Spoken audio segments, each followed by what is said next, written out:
Hey, tonight we're stepping into a world wrapped in lace and silence. A world where your smile was strategy, your dress was armor, and your future was negotiated behind closed doors. Welcome to Victorian England, where becoming a wife wasn't about love, it was about survival. Together, we'll uncover what it truly meant to be the perfect woman in a time when perfection left no room for freedom. So grab something warm, get comfortable, and take a deep breath, because you're about to live a day in her shoes, and those shoes walk a very thin line. You wake to the faint glow of a pale morning sky pressing through the thick velvet curtains. The air is still, heavy with the scent of soot and wool, and before your eyes have even opened fully, your body registers the cold. It creeps in slowly, first through your exposed arms, then coils itself around your feet the moment they touch the polished wooden floor. There's no fire in the hearth yet, no warmth lingering from the night before. Your breath ghosts before your lips, and with a silent sigh, you remember this is your 18th year, and everything is about to change. The cotton nightdress clings to your skin, stiff from the starch that gives it shape. As you sit on the edge of the bed, the fabric rustles like dry leaves underfoot. You try to wrap your arms around yourself, but the chill seeps through. Outside, the muffled clatter of hooves on cobblestone grows louder. Early carriages headed to the market or church, and somewhere downstairs, a kettle begins to whistle. The sounds are familiar, but they no longer belong to the simple rhythm of your girlhood. They now signal the start of something else entirely. Today marks the beginning of your season, the formal introduction into society's careful gaze. It is not a celebration, nor a personal milestone to cherish. It is a campaign, a deliberate, strategic effort aimed at securing one very specific outcome: a suitable husband. This is not a journey of self-discovery, or love, or even curiosity. It is a test, and you are being quietly measured by everyone you will meet. There is no room for hesitation, no moment to wonder whether you're ready. You are expected to be prepared, whether or not you feel it. A knock at the door breaks the thought. Your mother enters with that purposeful grace she wears like armor. Her eyes scan the room, then you. "It's time," she says simply, not unkindly, but without softness. There is no time for sentiment. She has done this before, once for herself, and again for your older sister, and she will not allow the weight of emotion to interfere now.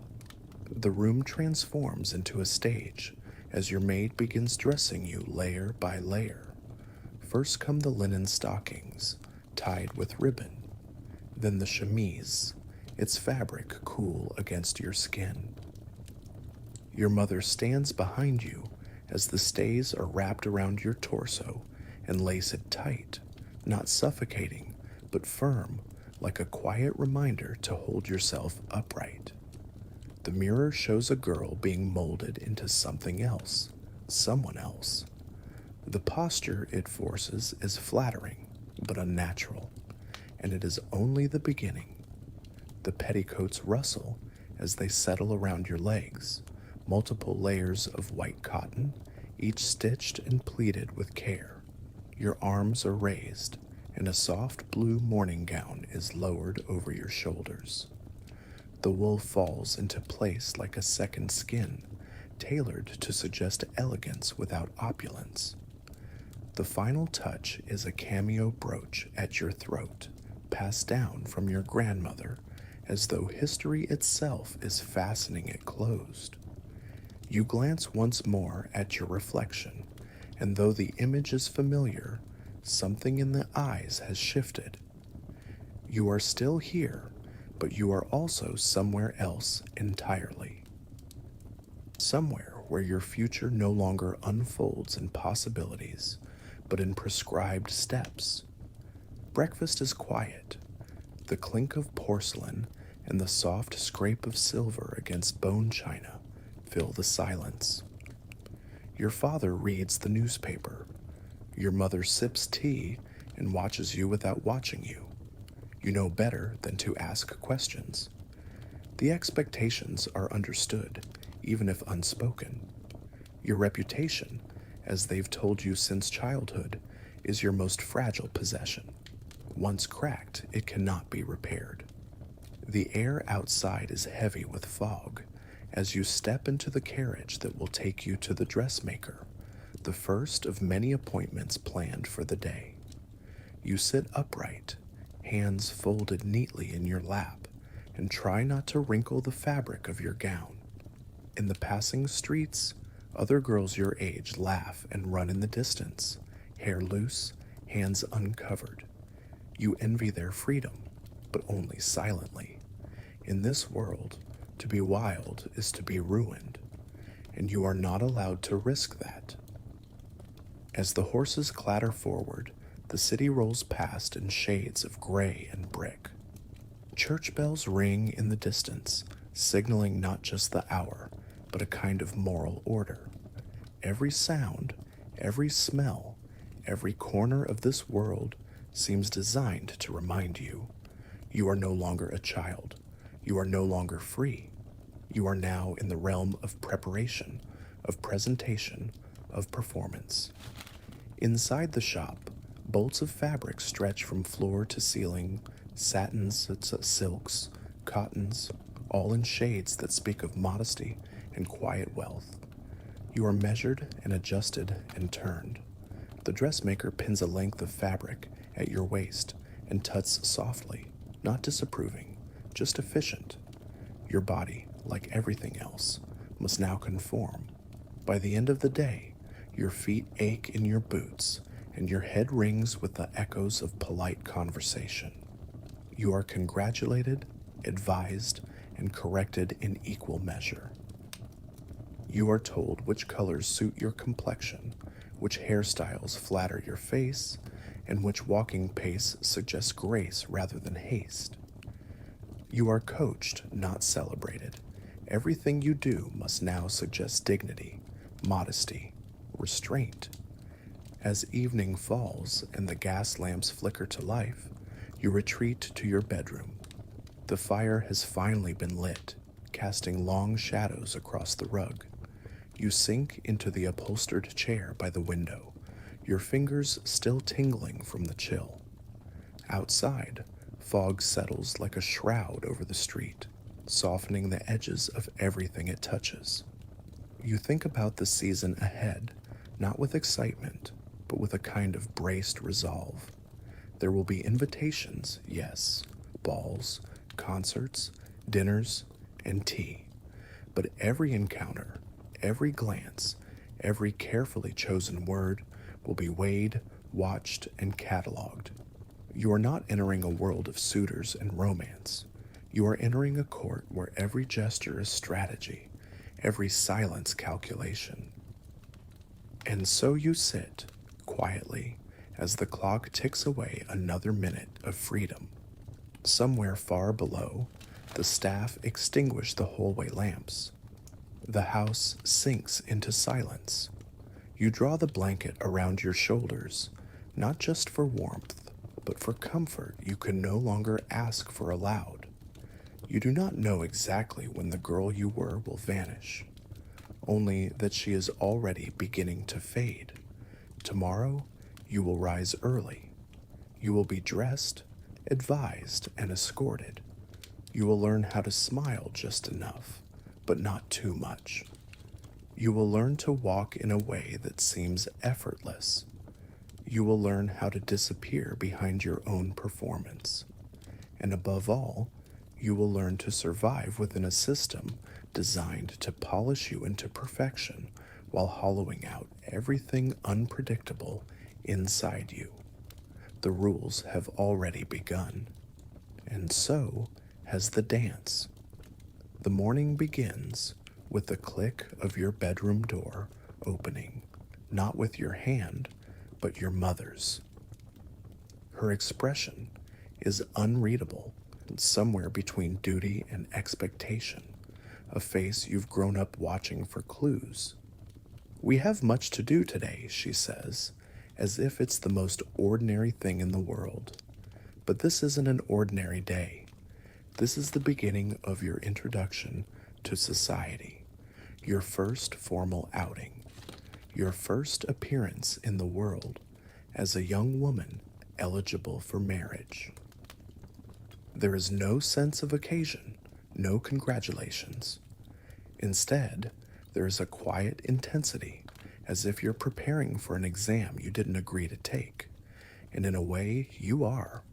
The exam is your behavior, and the consequence of failure isn't a bad grade, it's social ruin. Downstairs, the drawing room has been transformed. A seamstress waits with white gloves and a mouthful of pins, adjusting the bodice of your dress with the sharp efficiency of someone trained to mold girls into statues. Your mother oversees every pin, every hem, every strand of hair that isn't in place. When she finally approves, she doesn't say it. She just steps back, gives you a slow nod, and walks toward the carriage. You are expected to follow without hesitation. The streets of London unfold before you like a map of rules. That window belongs to a woman who ruined herself by speaking too freely. That tea shop, the place where a girl accepted a second bouquet of flowers from the wrong man. Every building carries a cautionary tale, passed down in whispers between women who've mastered the art of survival through silence. You arrive at the residence of the Mortons, a well-regarded family known for their influence and their discretion. You've been invited to an afternoon tea, a deceptively gentle affair that serves as your first public assessment. As you enter, every eye turns toward you, but not with warmth. The gaze is evaluative, measuring your posture, your dress, your every breath. You are introduced to a cluster of other young women, all dressed in soft pastels and equally rehearsed. Their smiles are polite but tight, and their conversation hovers around weather, embroidery, and which piano pieces are suitable for polite company. It's a performance, a delicate ballet where every word must be perfectly placed, every reaction measured. The first lesson you learn is this: you must speak without saying too much. Opinions must be filtered, humor restrained, and enthusiasm tempered. A wrong word is not just a faux pas. It can become a stain on your reputation that never fades. Soon, you're guided into the garden where the young men have assembled, each introduced by a hostess, with a careful tilt of the head and a gloved hand on your back. You're not alone, not for a moment. A chaperone trails just behind you, like a shadow, her eyes fixed not on you, but on the space between you and any man who dares to step too close. He appears without warning. Charles Whitmore, second son of a gentleman with modest land and excellent connections. His bow is impeccable, and his smile is reserved but not unkind. "Miss Harrison," he says, and your name sounds different on his lips, heavier somehow, like it matters more when spoken by someone with a future to offer. You respond with the practiced cadence you've been taught, a comment about the roses, a safe mention of a recent musical. He smiles politely. He asks if you enjoy reading. You nod, but cautiously. Too much enthusiasm might signal too much independence. The conversation continues, light, pleasant, utterly devoid of any substance that could be used against you. Yet somehow, in the way he pauses between sentences, the way he glances at your fan As you fiddle with it, absent-mindedly, you sense something else, a flicker of interest, a quiet understanding. Later, you're scolded, not by your mother directly, but through suggestion. Perhaps next time, less time spent speaking with Mr. Whitmore, she murmurs as you leave, her tone even, her smile fixed. That's all it takes. You've been warned. That evening, you sit in your room and stare at the fire, trying to understand what you did wrong. You followed the rules. You smiled just enough. You answered politely. But your mistake was subtle, spending too long in conversation, showing too much warmth. In Victorian society, even sincerity can be dangerous. You realize that the world you've entered is not governed by truth or logic. It is governed by perception. A girl can be kind and still be labeled unwise. She can be clever and still be considered improper. Every step forward feels like walking on glass, silent, fragile, and full of hidden dangers. The next day brings a new challenge, a dinner party, formal attire, formal conversation, and the added complexity of being observed by an even wider circle. Your dress is darker this time, deep green, chosen to convey seriousness without somberness. You walk into the parlor with your head high, your eyes lowered just enough to suggest modesty. As you take your seat at the table, the placement feels strategic. You are across from Charles. Whether coincidence or orchestration, you don't know. But your heart reacts before your mind can stop it. He smiles, and you return it, carefully, thoughtfully. The meal begins, and conversation flows around you like a river you're meant to step into without making a ripple. You nod at the right moments. You speak when asked. You fold your hands in your lap and sip your tea slowly, deliberately. Every gesture is performance. Every glance is code. At some point, Charles leans slightly forward and mentions a novel. You respond, Jane Eyre. He smiles again, and something in his eyes confirms that he knows you've said something bold. Not outrageous, not improper, but enough to suggest depth. He doesn't flinch. He doesn't look away. And for a brief second, it feels like you're both navigating the same unspoken maze.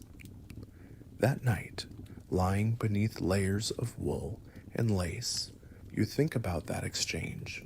You didn't break a rule, but you tested one. And that's the beginning of everything, of hope, of fear, of the understanding that in this world, every choice you make is being written into an invisible book that society never forgets.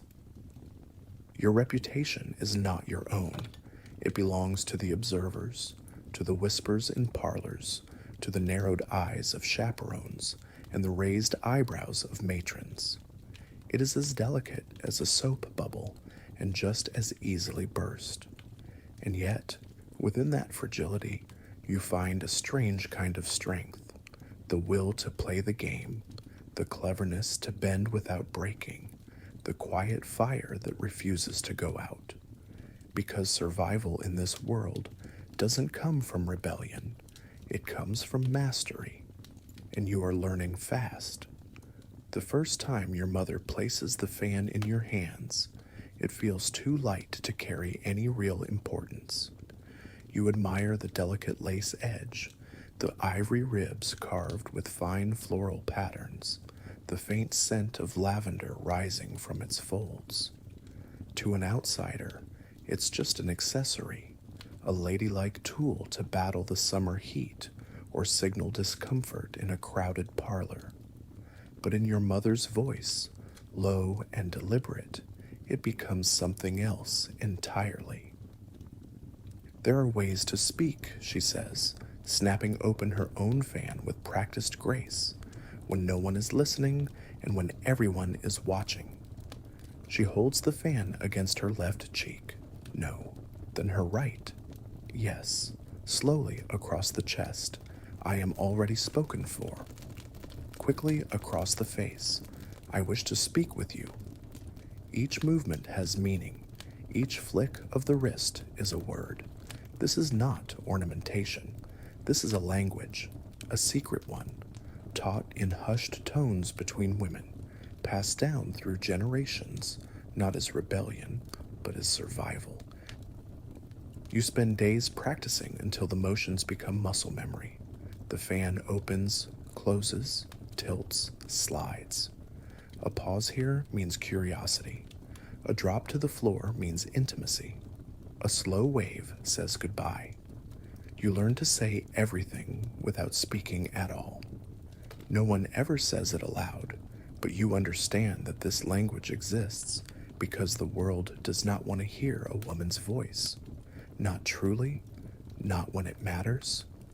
You may speak of embroidery, music, the weather, but not of longing, not of discomfort, and certainly not of your desires. So the fan becomes a mouth, and its signals become your resistance. The opportunity to use what you've learned comes sooner than expected. A formal dinner party. Dozens of candles flicker behind crystal chandeliers.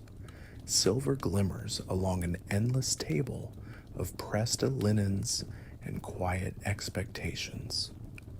You wear your finest gown, pale violet silk with white embroidery that whispers affluence without arrogance.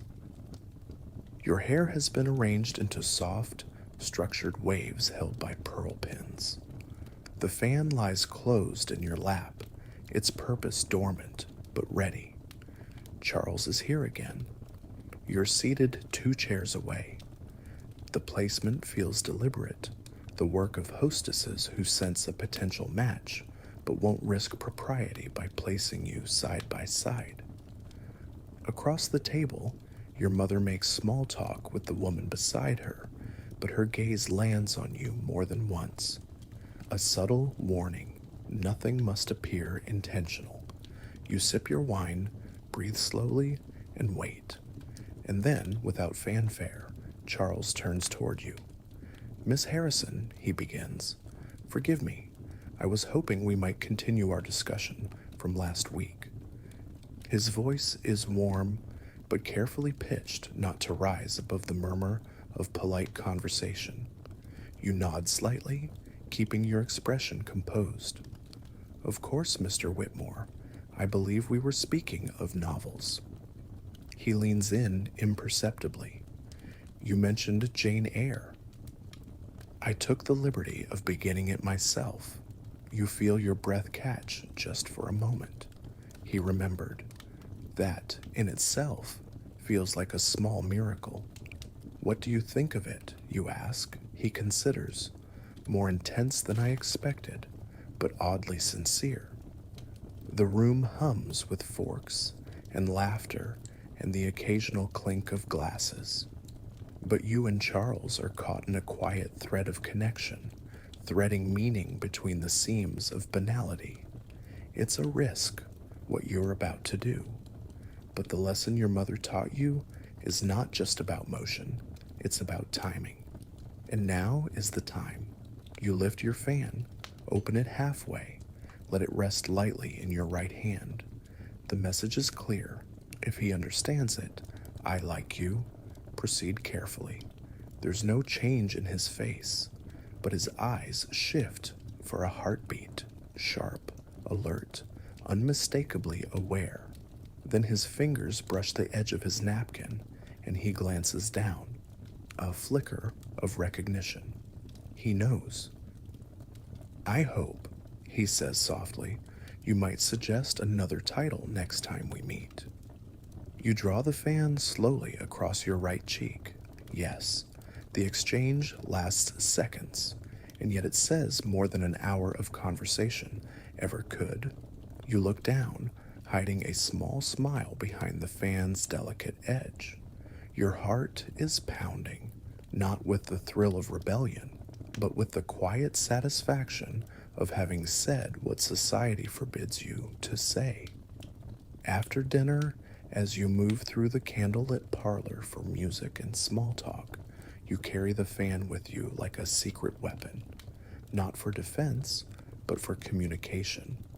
You see it now in the hands of others too, other young women flicking, snapping, pausing. Their fans speak 100 silent conversations.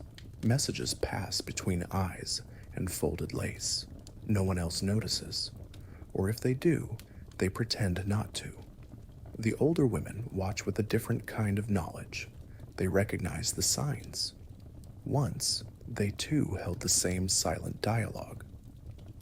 Now, their fans are mostly ceremonial, decorative props, reminders of a language they no longer need. But when your mother glances your way and sees the position of your hand, the angle of your fan, she doesn't scold, she doesn't frown. She only looks away as if to say, "You've learned." Later that night, alone in your room, you place the fan on your nightstand beside the brush and the candle holder. It lies there folded, still and silent, but charged with meaning.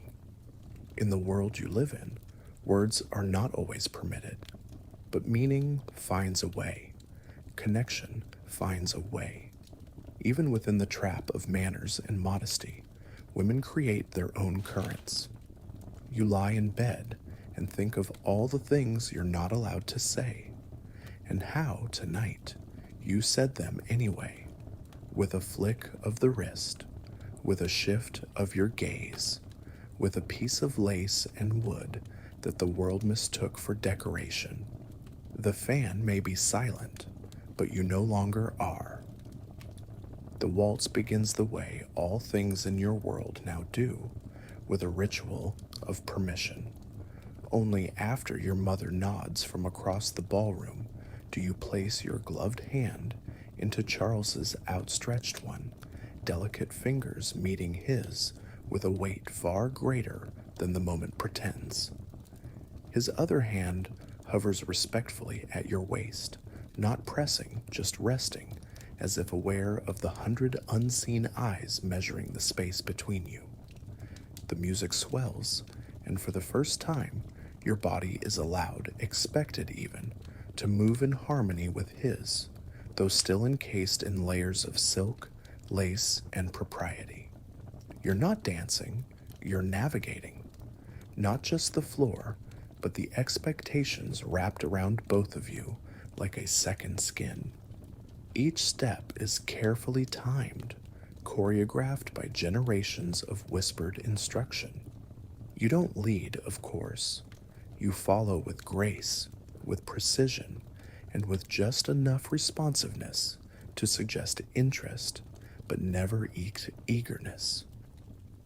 The ballroom spins around you in candlelit arcs, velvet drapes, and golden chandeliers blurring at the edges of your vision, but your focus stays fixed. Your feet, your posture, the pressure of his fingers through fabric, and the message you must always be sending. You are composed, you are refined, and you are worthy of being chosen. There is, for a brief moment, a flicker of something like freedom in the way your body sways with the music, in the closeness that society allows only within these 3 minutes. His breath brushes your temple when he leans in to murmur something, inoffensive, polite, forgettable, and yet it makes your stomach tighten, not because of the words, but because of the nearness.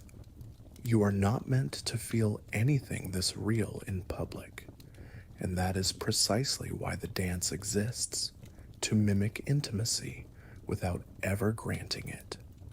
As the final notes fade, Charles steps back and bows, his expression measured but sincere. You curtsy in return, and just like that, the moment is over. The distance reasserts itself instantly. The illusion is broken, but as you walk away, escorted now by your mother's arm, you realize something new, that every gesture of romance in this world is part of a larger system, a structure, a contract in motion. In the following days, your paths cross again and again, sometimes at tea, sometimes in passing at the lending library, always accompanied, always careful, never quite alone. You begin to speak more freely, but only within the walls of what's allowed. Books, music, the weather. These become the vehicles for coded thoughts. A shared laugh here, a glance that lingers just slightly too long. And though it feels like the slow blooming of affection, you can already sense the machinery behind it turning.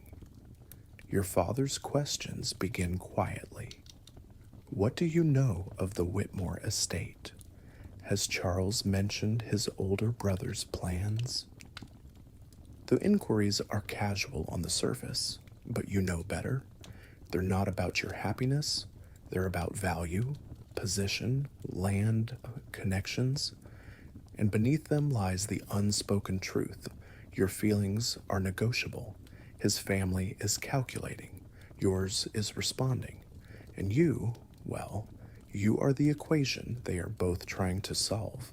One afternoon, while your mother examines fabrics for a new dress, and you sit beside her with embroidery you're not really stitching, she says it, plain and without preamble.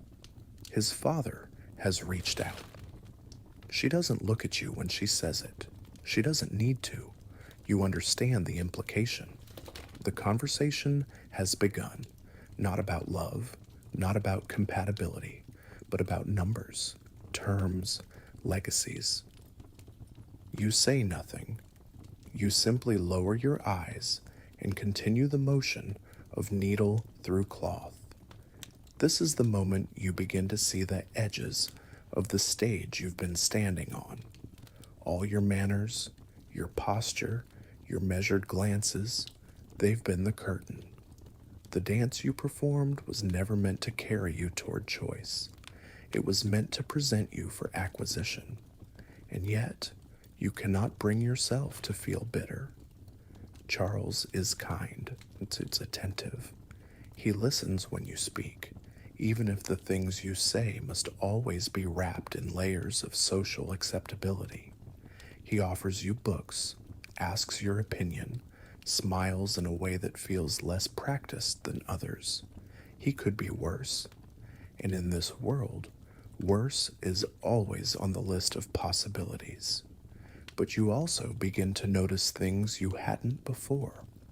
The way he defers to your father, not as a sign of respect, but of deference to power. The way he speaks of duty more than companionship.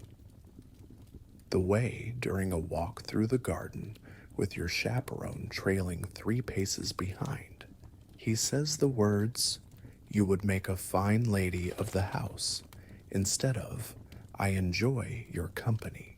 It becomes harder to pretend, harder to believe the illusion that this is about 2 people discovering each other. It is about arrangements, about lines on parchment, and the transfer of a name from one family ledger to another. When he looks at you now, you wonder what he sees, a partner or the final piece of a respectable life. One evening, your father invites Charles to dinner, not as a suitor, as a guest. The formal shift in language is unmistakable. You are allowed to sit beside him at the table, a sign of progress. But the conversation is stilted, guarded, dominated by your father and Charles's easy compliance. They speak of trade routes and investments, of weather patterns affecting crops. You nod where appropriate. You smile when required.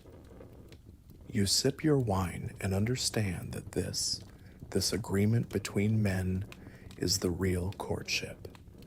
When the evening ends and the front door closes softly behind Charles, your mother turns to you with that same unreadable look she wore the morning your season began.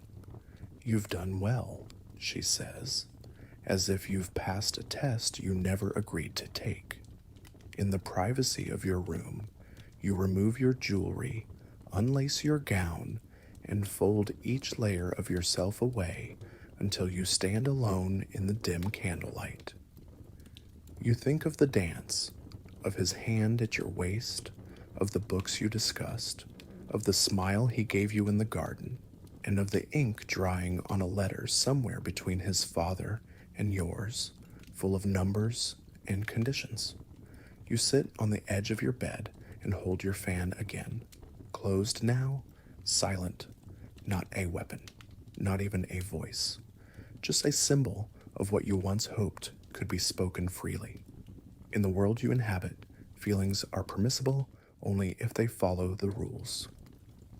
Affection must be tempered, affinity must be timed, and love, if it survives at all, must adapt itself to the contract.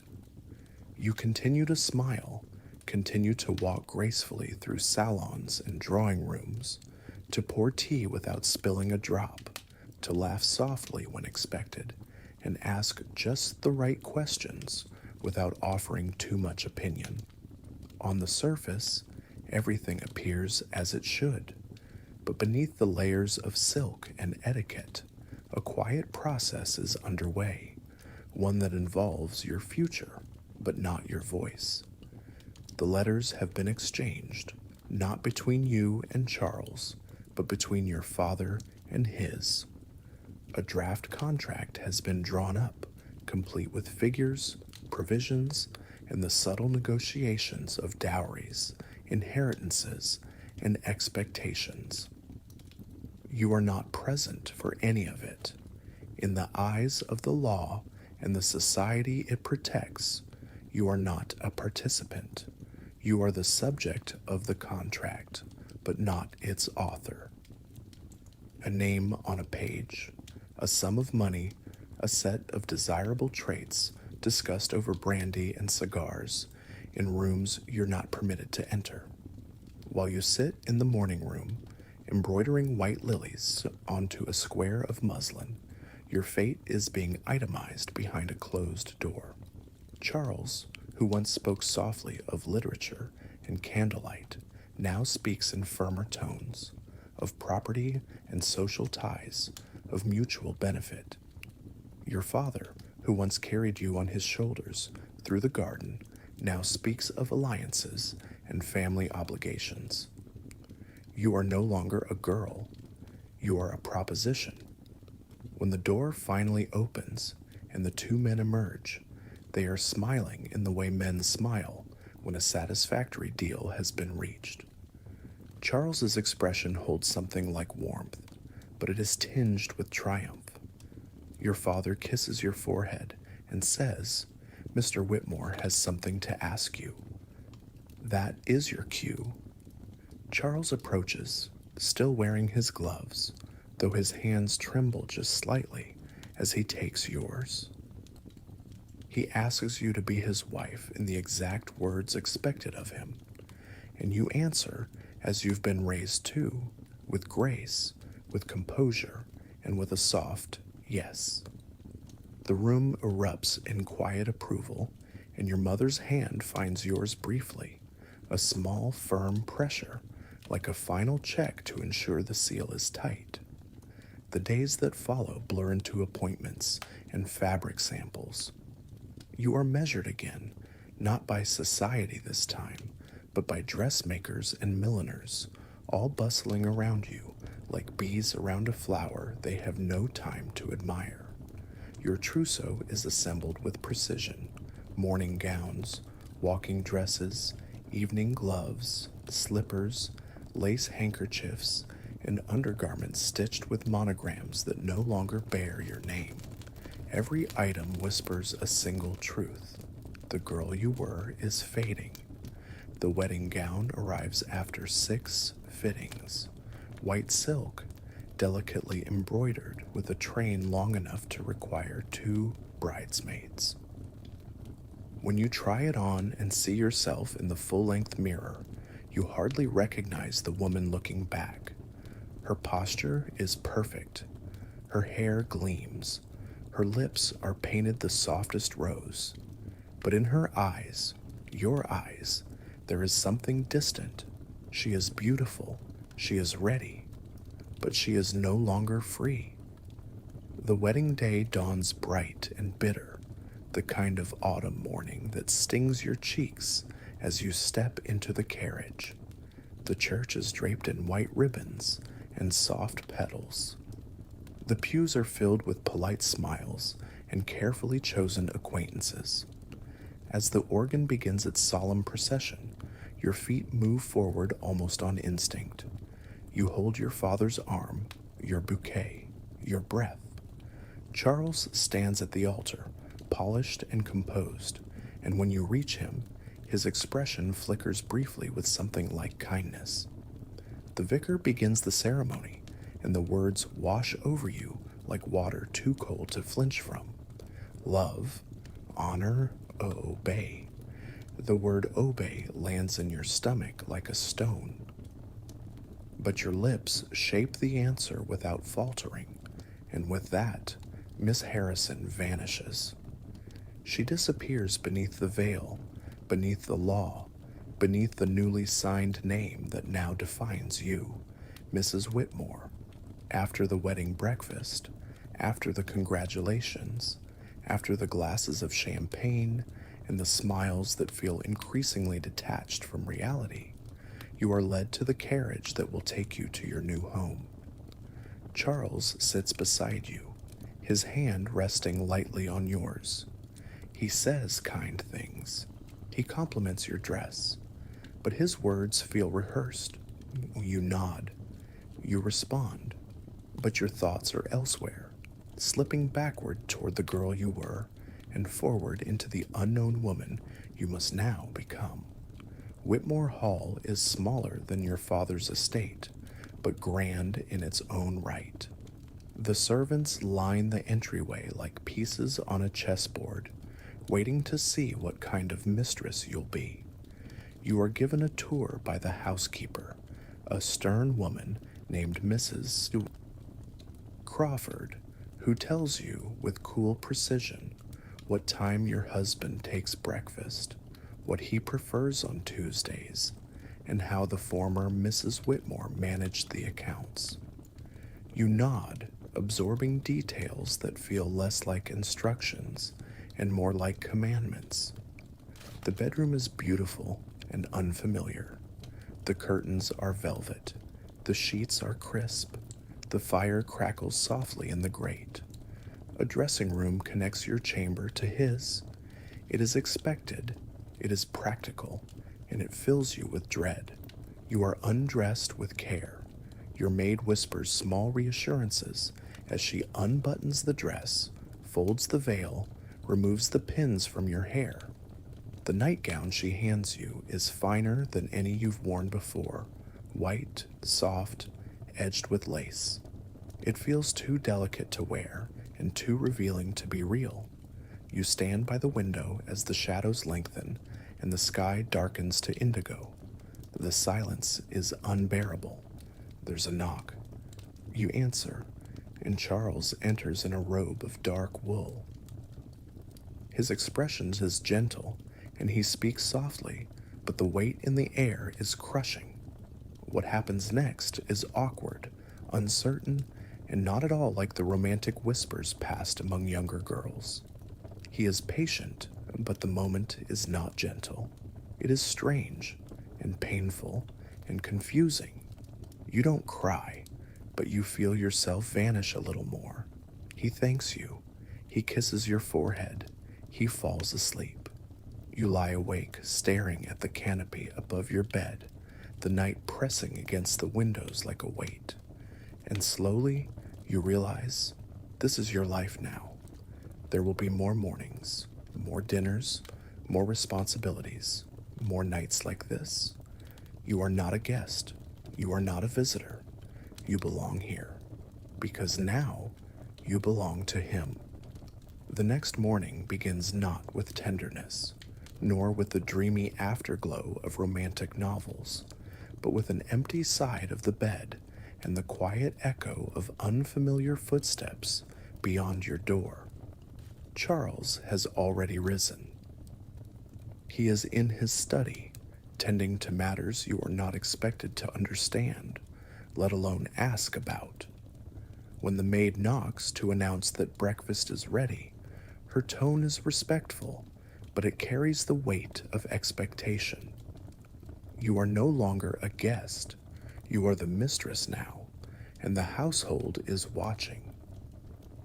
The dining room feels too large, too ornate, and eerily silent without conversation.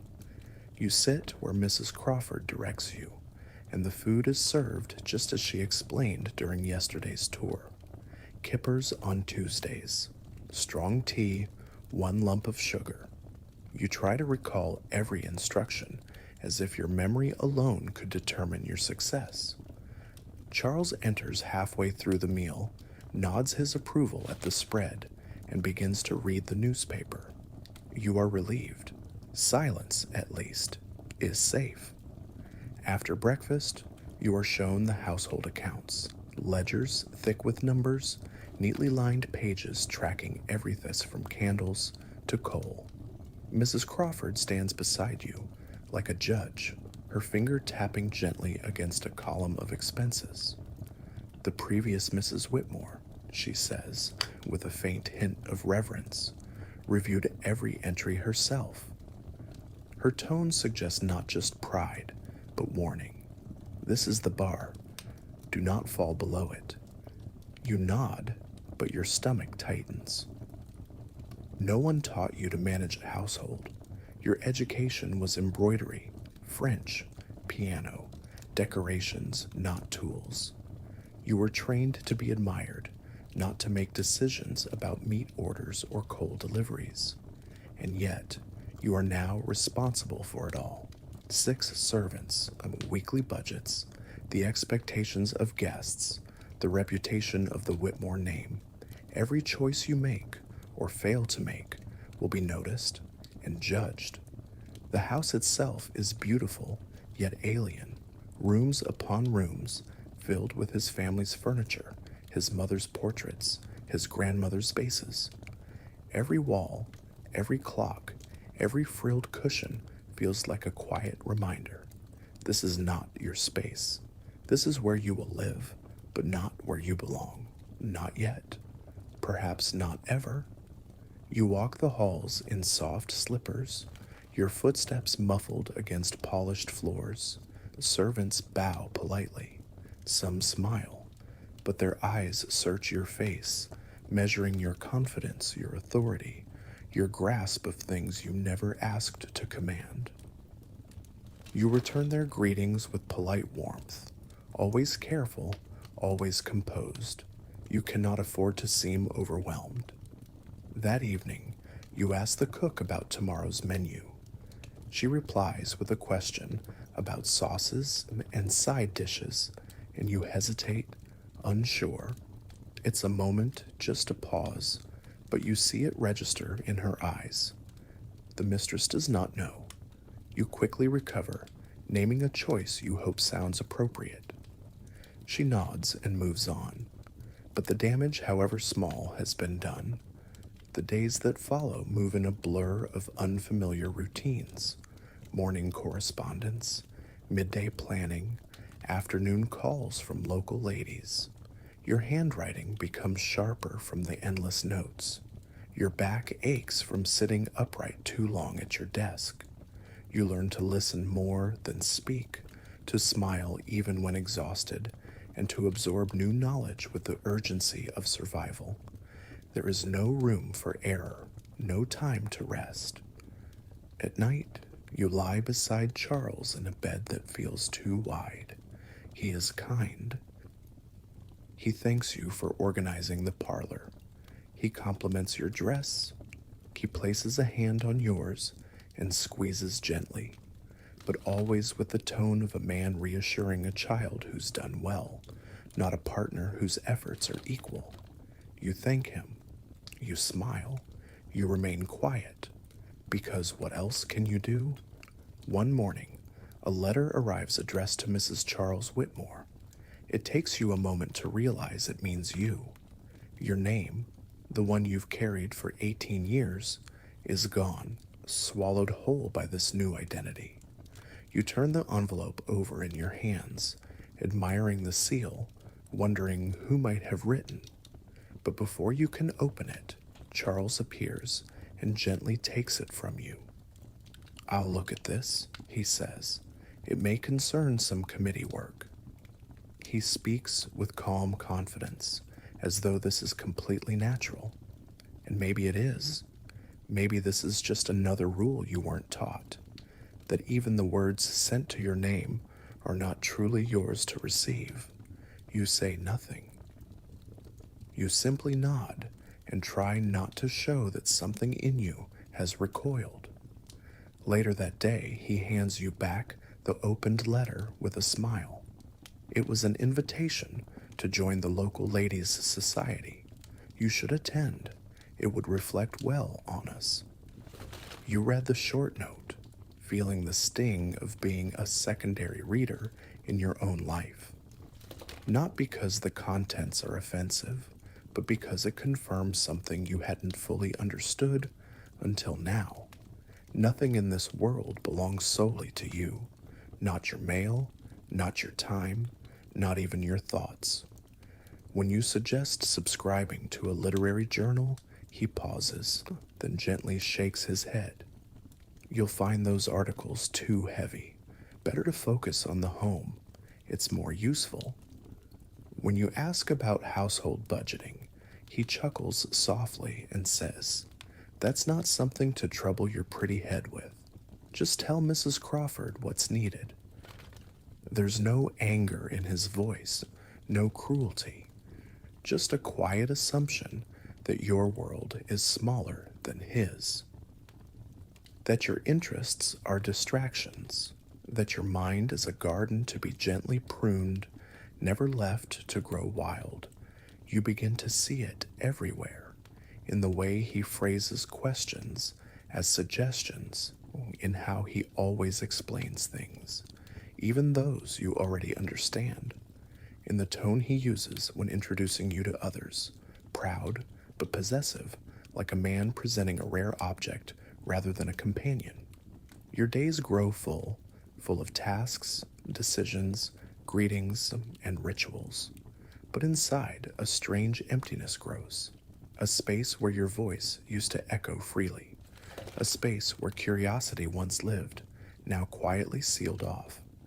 You still smile, you still write thank you notes in perfect script, you still make decisions about jam flavors and fabric swatches. But a part of you watches it all from a distance, like a character in a novel whose fate is already written.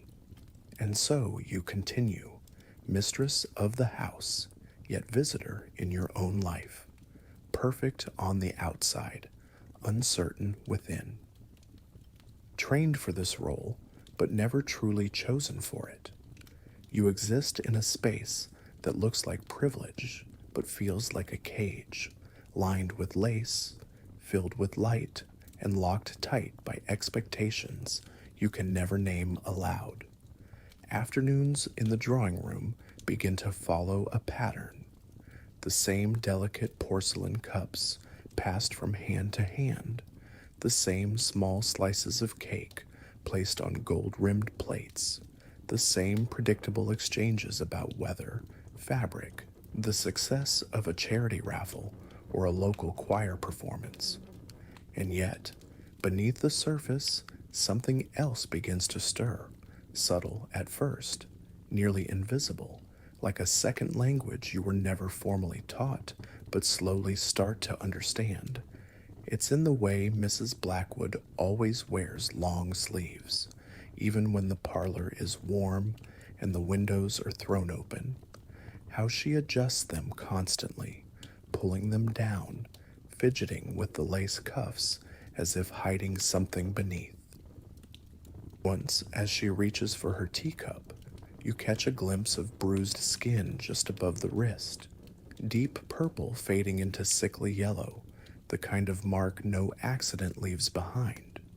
But when your eyes meet hers, She smiles brightly and changes the subject. Not defensively, practiced. You begin to notice other things too. Mrs. Turner, who never raises her voice above a whisper when speaking of her husband, who flinches when someone drops a fork too loudly, who always apologizes for things that require no apology at all, and Mrs. Hamilton, who coughs constantly, her complexion paler with each visit, who once slipped into conversation the phrase female complaints with the kind of hollow tone that makes the room freeze for half a second before the laughter resumes. No one names these things. No one says them out loud. But the other women notice, and you notice them noticing. There's a current flowing beneath all the pleasantries, all the compliments on hats and hairstyles, a current of silent acknowledgement, a fellowship that exists in sideways glances and carefully chosen words, in shared silences and hand squeezes that last half a beat too long. At one meeting, during a lull in conversation, Mrs. Petton leans slightly toward you and says, not unkindly, "The important thing, dear, is that they come home eventually." The comment hangs in the air like smoke. No one asks what she means. No one has to. You understand that she's talking about men, their absences, their excuses, their return with the scent of cigars and perfume that doesn't belong to you. You've never dared to ask where Charles goes on the evenings he returns late, offering a tired smile and vague mention of a business dinner or gentleman's club. But now you begin to imagine. The whispers between women, the unspoken knowledge passed between generations, all point to one thing. Men live by different rules. While women are bound by silence, by obedience, by unshakable reputations, men slip through shadows with impunity. The consequences, though, do not vanish with the dawn. Mrs. Hamilton's illness worsens. The doctor arrives often, but never speaks to her, only to her husband. She smiles through the pain, excuses herself early, and returns again the next week, thinner, weaker, more distant behind her eyes. You overhear the words, childbed fever, weakened constitution, female condition. But the other women understand the truth. The diseases brought back from brothels and music halls do not discriminate between the fallen and the respectable. They slip through bed sheets and marriage contracts, leaving women to suffer the price of other men's freedoms. And there are darker stories, whispers of girls, young girls, barely into womanhood, taken under the cruel superstition that their innocence could cure what no medicine could. It is the kind of knowledge that never enters formal conversation, but it passes from one wife to another like a candle flame in the dark, offering not light, but warning.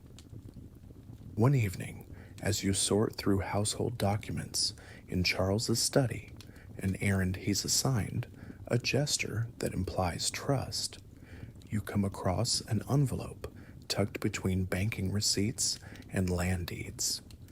The paper is slightly scented. The handwriting is unfamiliar. You shouldn't open it, but your hands do anyway, moving before your conscience can protest. It's a short letter from someone named Ruby. She mentions their shared moments, thanks him for his kindness, and closes with a desperate plea for support, referencing what she calls a delicate situation. You don't need a map to find the path those words trace. You sit there, still and silent, letter trembling between your fingers. The candlelight makes the ink shimmer slightly, as if the words themselves are alive with humiliation. But it's not anger that takes hold of you. It's clarity, Everything falls into place. The late returns, the scent that wasn't yours, the hushed advice from older wives, and most painfully, the realization that your entire marriage, with its formality and appearances and carefully measured kindness, was never built on love. It was built on exchange. You are not a partner. You are a structure, a respected name on his invitations, a figure at his side in photographs and public ceremonies, a keeper of his house, a bearer of his future children. You are the face of his respectability, and nothing more. You place the letter back exactly where you found it. Fold the paper with a precision that feels surgical. When Charles returns that evening and kisses your cheek with that same distant affection, you smile, you nod, you ask him how his evening was, because that's what is expected, because your silence protects not him, but you. You cannot leave. There is no path to freedom that doesn't involve ruin. Divorce is nearly impossible. Public confrontation would destroy not just your life, but your family's name. And so, you do what Victorian wives have always done. You endure, but something inside you has changed. The illusions are gone. The mask is lighter now, not because it's easier to wear, but because you know exactly what it is. You are no longer hoping for something different. You are no longer waiting for affection to bloom into something deeper. You have seen behind the curtain. You know the truth. And now, behind your measured smile, your careful posture, your impeccable manners, there is something else, quiet, steely, unforgiving. You may be a possession in the eyes of society, but you are not blind, not anymore. There are moments when you almost believe the performance, when you arrange the flowers just right in the vase, when you manage the servants with quiet efficiency, when the roast arrives on time and Charles nods his approval at dinner.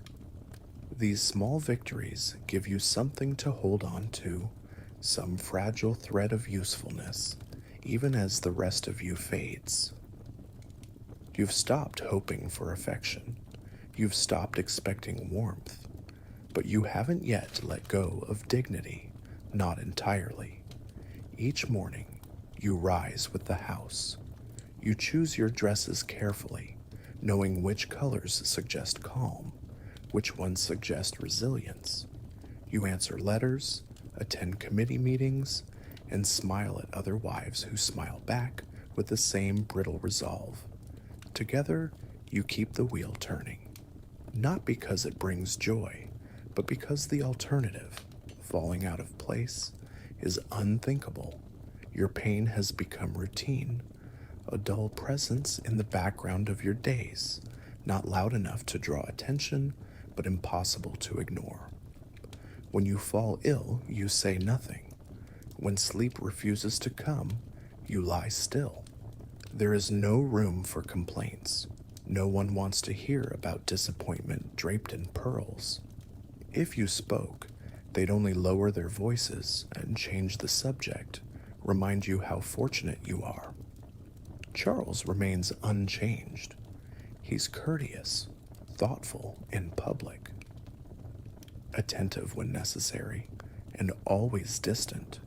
He listens with that mild expression that never cracks, never reveals anything real.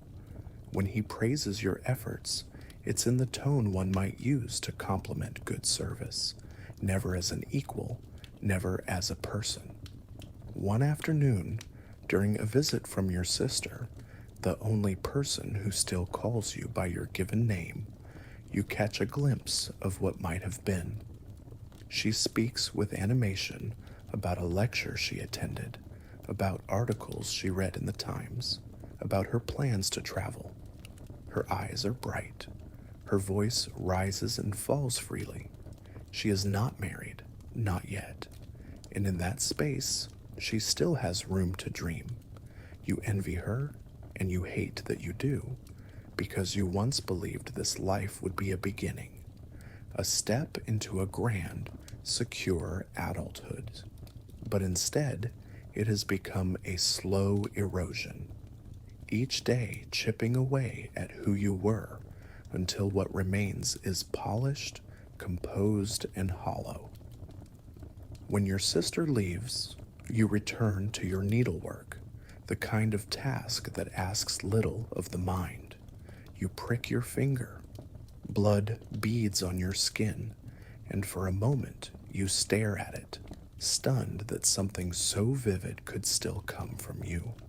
It feels almost shocking, proof that you're still here, beneath the silk and the silence. But the moment passes. The handkerchief dabs away the blood. The fabric is folded. The chair creaks as you shift your weight, and everything continues as it did before. You begin to notice how easily you are overlooked. At dinners, Charles speaks for you. When visitors arrive, you are introduced as my wife, followed by polite nods and vague compliments. Your name is barely mentioned. Your thoughts are never requested. You are the frame around the portrait, not the subject itself. And still, you try. You read quietly in the mornings, choosing books that remind you of freedom, of voices that once felt like your own. You walk in the garden, inhaling the scent of roses and damp soil, pretending for a moment that you are somewhere else. You host guests with grace, compose yourself with discipline, and keep your chin lifted, not because it matters, but because it's the last thing you control. But the cost is rising. Every day, the silence inside you grows deeper, more complete. The pain of pretending becomes background noise, and eventually, you stop noticing it altogether. One evening, as you brush your hair before bed, you catch your reflection in the mirror. The woman staring back is elegant. Her gown is immaculate, her posture flawless. Her eyes, though, give her away. There's a stillness there that has nothing to do with peace. It's the stillness of something buried, sealed, forgotten. You reach out and touch the glass, as if to feel something beyond it, but it's cold, impenetrable, just like everything else around you. And so you go to bed, next to the man who wears your name like an achievement. You lie still, you sleep without dreams. The next morning, the routine begins again.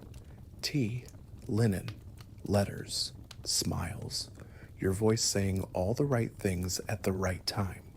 The girl you were is gone, not in a tragic, sudden way, but quietly, so like breath on a mirror, faded, erased, absorbed into a role so complete that even you no longer question it. You are Mrs. Whitmore. You are wife, hostess, manager, decorator, ornament. And somewhere, far beneath the layers of duty and obedience, a silence hums that only you can hear. You are still breathing, still moving, but you no longer exist.